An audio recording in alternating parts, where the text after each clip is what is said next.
We begin with a grisly discovery on what should have been her wedding day. Police say they found what is most likely the body of 24-year-old grad student Annie Lay inside the wall of a lab at Yale University. CBS News correspondent Randall Pinkston is in New Haven, Connecticut with the latest on this. Randall, good morning.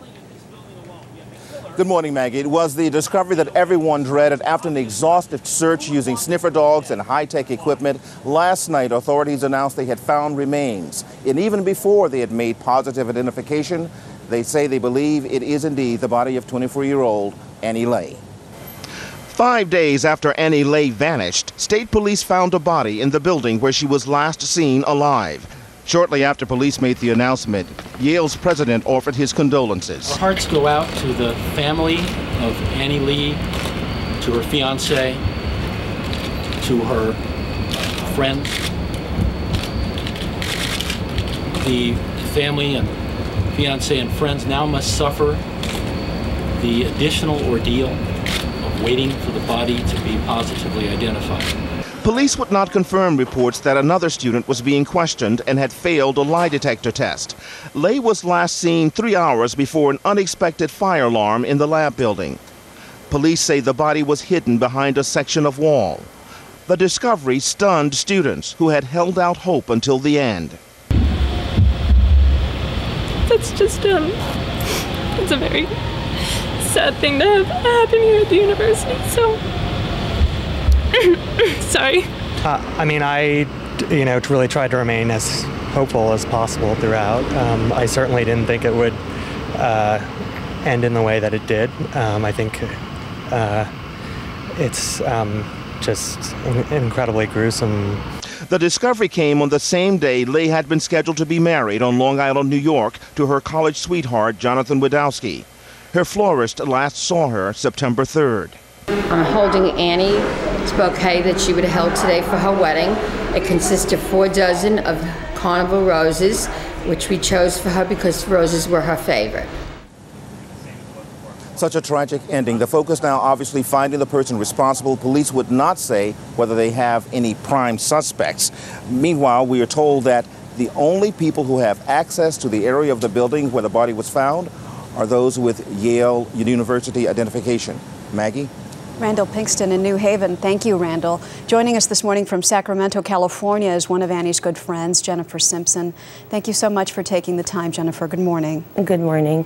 I'd like to ask your reaction when you heard about how the search for Annie ended. Well, just like most of our colleagues and friends, I haven't been able to sleep much or rest in the past several days, and I was actually contacted by one of the CBS reporters who was in contact with me about today and broke the news to me, and I was actually doing some shopping and just broke down in tears in the middle of the store and had to be consoled by individuals around me, and it truly is very, very sad, and just my heart goes out to John and Annie's family and John's family and all our friends. And for this discovery to come on what would have been her wedding day. Yes. How important, how much was she looking forward to this momentous occasion in her life? Annie has been planning this wedding for over a year with John, and she was very excited. She's been doing a countdown to her wedding day, and she was doing weather patterns to make sure that the weather would be perfect on her wedding day, and she just wanted everything to be perfect, everything down to table napkins to the flowers, and just Annie was very, very excited about this day. And the relationship with her fiance, do you know him? John is a wonderful person. He is very mild-mannered, very soft and well-spoken, but very fun, and both of them were very much in love with each other, and I'm very heartbroken for John, and Sorry. No, it's okay. I understand this is difficult. Can you think of anything in hindsight that Annie may have said that's now a red flag? Was she worried about her safety, worried about anything, concerned about anyone who might hurt her? No, Annie was friendly and she was amicable with everyone. She was cordial with everybody. And, you know, she was a people person. She loved people, she loved life. And we just can't imagine anybody wanting to harm Annie and with regards to her safety, if she were concerned at all, she would have said something to someone and they would have known, and, you know, John would have known, family would have known, friends would have known. Annie, you know, she protected herself, and, you know, Annie walking around, it's not, Annie always made sure she was safe, you know. She doesn't walk around at night by herself. And if she had to work late, she would make sure that somebody could come pick her up or walk with her. All right. Jennifer Simpson, thank you so much, and we're sorry for your loss. Thank you very much. Thank you. Joining us now from Washington is criminal profiler Pat Brown. Good morning, Pat. Good morning, Maggie. We talked about this on Friday. Now that we have seen how this case has progressed, what do you make of it? Oh, I'm not surprised, actually. It was very unlikely she had left the building, since they had looked at all the videotapes and didn't see her leaving that building. And there was no way, from what I heard from all her friends and like we heard now, that she was any kind of runaway bride.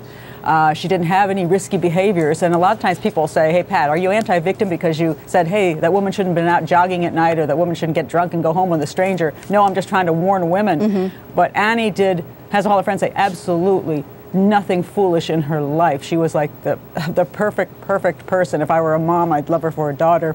It's actually, this one makes me cry. I mean, it's really depressing. I know. And she did nothing wrong except go to work. So my guess is that the only fault she could have is that she was too nice, that she was too sweet, and that somebody that she worked with, she didn't realize that they were obsessing over her. That's what my guess is in this. I don't see a serial killer.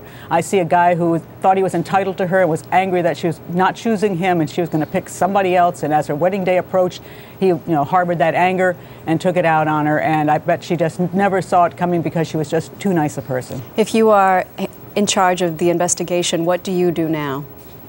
Well, I think they say they've got a lot of evidence, and I'm guessing they really do, because this occurred in the building. It didn't go out of the building. So what we have is all the evidence is there. The bloody clothing they found, I'm guessing if it's related to this crime, is the perpetrator's clothing.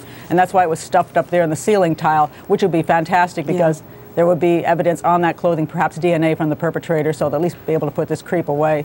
And but they're going to be looking at people she knew well, somebody she worked with, a professor, another student, but somebody who knew her schedule, knew where she was, and that she wouldn't have been afraid of when she was in the lab. And that's why she wasn't aware that she was in any danger. All right. Pat Brown, thanks so much.